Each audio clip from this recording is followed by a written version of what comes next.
they are clearly upon the truth. لِعَدُوِّهِمْ قَاهِرِينَ, a thorn in the side of their enemies. لَا يَضُرُّهُمْ مَنْ خَذَلَهُمْ وَلَا مَنْ خَالَفَهُم. They're undeterred by those who have betrayed them and those who have waged war upon them. And they will be that way until the command of Allah comes. وَهُمْ كَذَلِكَ, and they'll remain that way. SubhanAllah, a few days ago I was thinking about this. It was the first time I thought about this hadith this way. And perhaps it can be some benefit if I can be coherent about what my thoughts are here. It's like, what if I could have those qualities? If they have those qualities, if that's what's making them so special while they're holding the fort down there, how do we manifest those qualities? ظاهرين على الحق, unambiguous right now on the truth. This is not a time, Sheikh, this is not a time to be coward.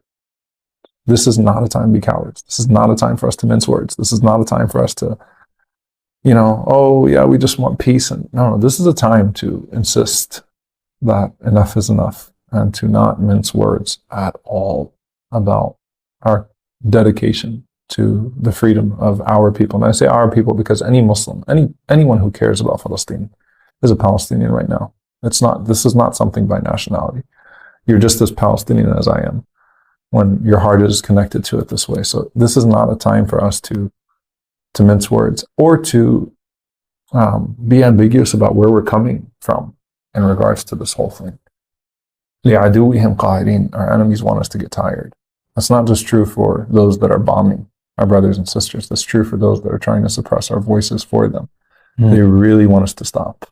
لِعَدُوِّهِمْ قَاهِرِينَ. And I want to disturb them as much as possible and let them know that we're not going to stop. Like I know that, subhanAllah, there was a quote that came from the White House, Biden said that, they'll fall in line about the Muslims. Like eventually they'll forget, because that's usually what happens. They get really emotional. Time will come, the elections will come. I mean, it's me against Donald Trump. Choice is pretty clear. They'll fall in line. It's like, we're going to stay the course, inshallah. This time has to be different. This has to be different than every other thing that's happened to us in our lives. I actually do believe that. This is a change in history. This is a moment in history for all of us. This is a moment that's going to be significant on your record when you meet Allah subhanahu wa ta'ala. What did you do when this happened? This is a moment for us because our enemy seeks a complete erasure of our people. I mean, Netanyahu is very clear in Hebrew and even sometimes in English what he wants to do here. This is a time where we have to be steadfast. If they are لِعَدُوِّهِمْ قَاهِرِينَ فَأَنَا أَكُونْ لِعَدُوِّي قَاهِرِينَ وَعَدُوِّي عَدُوِّهِمْ. My enemy is their enemy. I'm going to continue that course. لَا يَضُرُّهُمْ مَنْ خَذَلَهُمْ وَلَا مَنْ خَالَفَهُم. Undeterred by those who betray them and by those who hurt them, those who are their enemies. You and I have spoken because we have that relationship, subhanAllah. Sometimes it's annoying. It's like, why are other Muslims, why are people hurting? I'm trying to do something good here. I really want to be focused on that. No. Yes. Why are you putting a knife in my side and in my back? Like, let me go. Let me focus. I don't have energy. I don't want to fight Muslims right now. I really don't have any energy for this. I've got to go this way.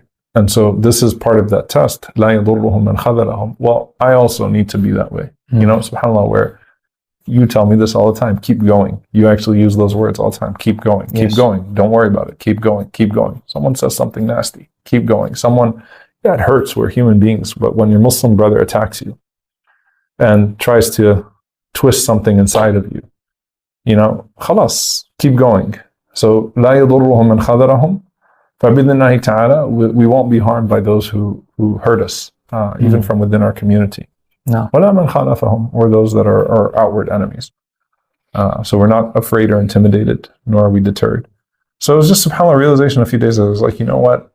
We need to manifest those qualities. We can't keep praising Ahl Gaza for their qualities without trying to implement those qualities in our lives in whatever proportion we can that Allah subhanahu wa ta'ala has given to us. They're not like these people just to be admired. They're these people to be followed. There's something there. There's a special ingredient. Why, Sheikh? These people are awliya. These people are awliya. I mean, who can look at this man, subhanAllah, awliya, ruh al-ruh, who buried his granddaughter, and not say like that's these people are awliya of Allah Azza wa The Jalla. one who looked at his granddaughter and said, she is the soul of my soul.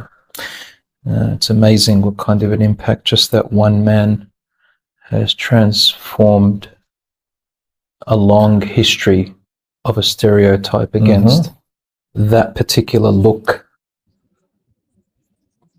to a human look, and to a peaceful look, and to a man of leadership and faith and power and strength and justice. I would love to see that man read Quran. I'd love to be in his living room when he's praying Qiyam al-Layl. Yeah. I'd love to like see what he's been doing all these years to generate that, because that's something special. You don't even have to guess. You know that man is a man of Qiyam. You know that man's a man of Quran. You know that man's a man who was connected to the masajid before they were destroyed. I heard from some of the brothers even there in Gaza that he was he would be someone that would go and call people to the masjid all the time, like tell them come pray in the masjid, come pray in the masjid. Like, I would love to get a sneak peek into that. But I see the product, and it's pretty obvious what some of those ingredients are. So it's like, how do we bring those into our lives? So, look, am I tired? Yes, I'm tired. Am I hurting? I'm extremely hurt. Am I finding it hard to not break down and cry multiple times and just random times throughout the day? Yes. But you know what? Alhamdulillah, they're persevering. So we should persevere, inshallah ta'ala. I want to meet those people on Yawm al-Qiyamah. Some of them are gone. Sheikh, subhanAllah, Samir Abu Daqqa, who was the cameraman of Wa'al Dahduh, I was just watching the interview he was having with his, or they were having with his son. Which cameraman? So Wa'al Dahduh, very famous. Yeah. So Wa'al was shot. He was struck, and that's why his arm is somewhat impaired now. His cameraman was shot, and they left him out to bleed. He bled to death. 6 hours, and the Israeli snipers would shoot anyone that would go try to help him. And they were interviewing his son, and his son was saying, my last conversation with him was, he was telling me, please keep up with your prayers. I want you to pray on time. Please keep up with your prayers. His son is telling his father that. His son is saying that his father was telling him that. Okay. The last conversation he had with his father, rahimahullah, his father telling him, do not delay your prayers. Now, I think one of the things that you and I have probably learned, and anyone that's in the field of da'wah, is sometimes the awliya don't look the part. Yes. They're not bearded and in thobes. Yes, they don't fit the image sometimes. Definitely, yes. All right? But they truly, subhanAllah, are like Wa'al Dahduh. If you were to see him before this all went down, maybe you wouldn't think he's that great of a Muslim, right? By appearance, right? He looks like a very average, typical like Palestinian Ammu, right? Like very typical. What's the ingredient? So this is an opportunity that Allah Azza wa Jalla is giving to each and every single one of us to try to cook up in our hearts what's clearly been cooked up in their hearts, to try to inculcate those ingredients in our own lives. Yes. And inshallah ta'ala, to be something special like the special people that we're seeing right Sheikh now. Omar, why do you think they feel victorious, despite what we see in them? To us, we see them failing, but to them, they see victory. Imma nasr wa shahada.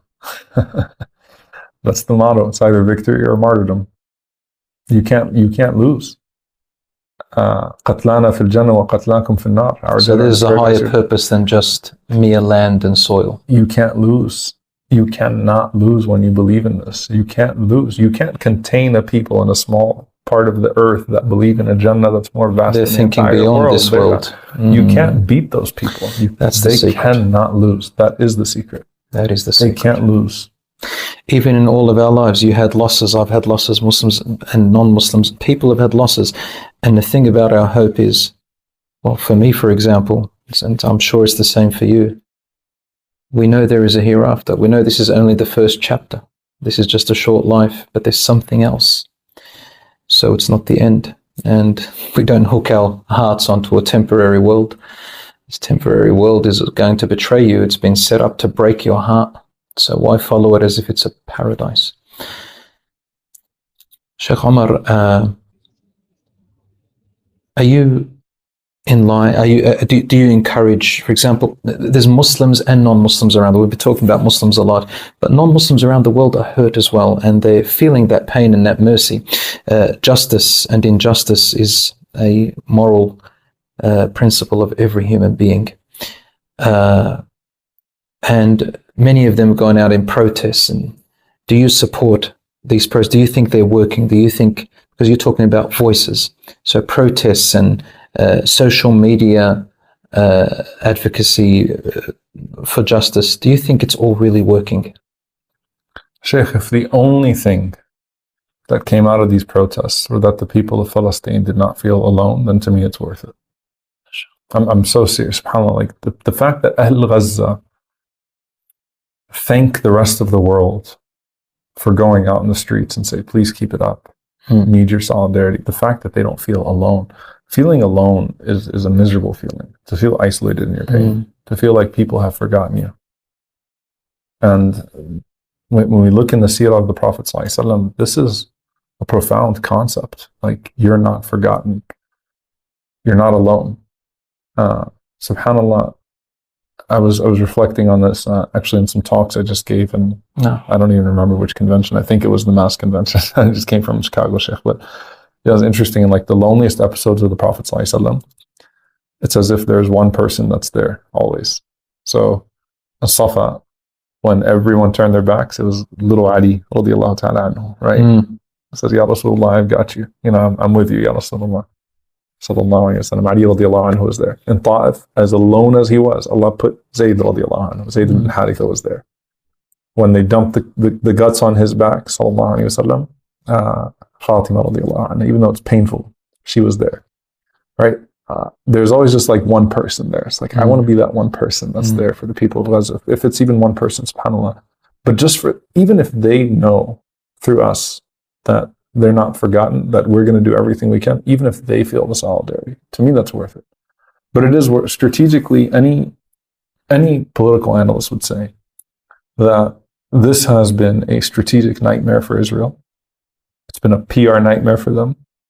And the public opinion is shifting rapidly around the world, especially with young people who are less hostage to legacy media outlets and traditional forms of media that are much more suppressive in regards to the Palestinian narrative.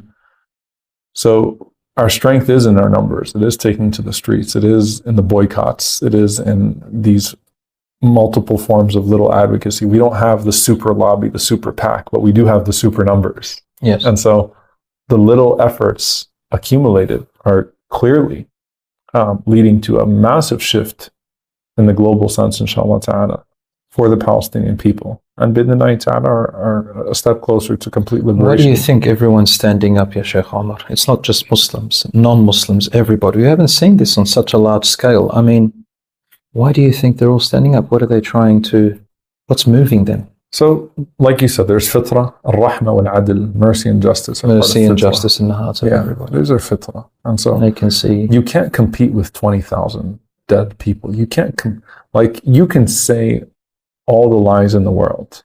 You can't keep pulling the cover over people's eyes and hiding all of these atrocities. People are not stupid. People see it. And you keep discrediting yourself with the lies, and the IDF is probably the most discredited body in the world at this point. In fact, the entire Israeli government, right? I mean, it's a discredited body. I mean, they've lied so many times now and been caught in their lies. Even to where like New York Times and Washington Post are like doing investigations. Like, these are outlets that used to just parrot IDF propaganda without any type of critical insight. Now they are actually doing investigations on the claims, lie. But you know what's definitely true are these dead people. You're starving a population of over 2 million people. White phosphorus bombs, hellfire missiles, dumb bombs, they call them, indiscriminate bombing on civilian populations. You know, when I really knew the narrative had turned, I'll tell you exactly where it was. Wolf Blitzer, who is a Zionist there, you know, journalist at CNN. I don't know if he claims to be a Zionist, but I'll just say, I mean, his coverage has always been extremely sympathetic to the Israeli narrative. And he's interviewing an Israeli commander, and they had dropped a missile on a refugee camp. I forget which one. It's what, 2 a.m. here, Yes. where we are right now. So I forget which refugee camp it was, but they dropped a missile on a refugee camp, killed over 400 people, and the IDF commander says, thinking that he's not going to be challenged. He says, "Yeah, well, there may have been a Hamas commander there." Mm. So Wolf Blitzer responds. Even he gets shocked, and he goes, "So you're saying you dropped a bomb on 400 civilians because there might have been a Hamas commander? You're not even sure?" Like, this is getting so ridiculous that even the traditional outlets of ridiculousness are starting to question how ridiculous it is coming from them. The narrative is shifting. It's working. We're putting pressure, alhamdulillah. We can't let our governments just continue to operate business as usual. Wherever you are, you have to do your part. You have to obstruct. No one can go back to business as usual while genocide is unfolding. You will be asked about this. You'll be asked about this. What did you do? This was happening in front of your own 2 eyes. Did you just pretend like nothing was happening, just go to work and live your life? We have to obstruct until it stops, inshallah ta'ala.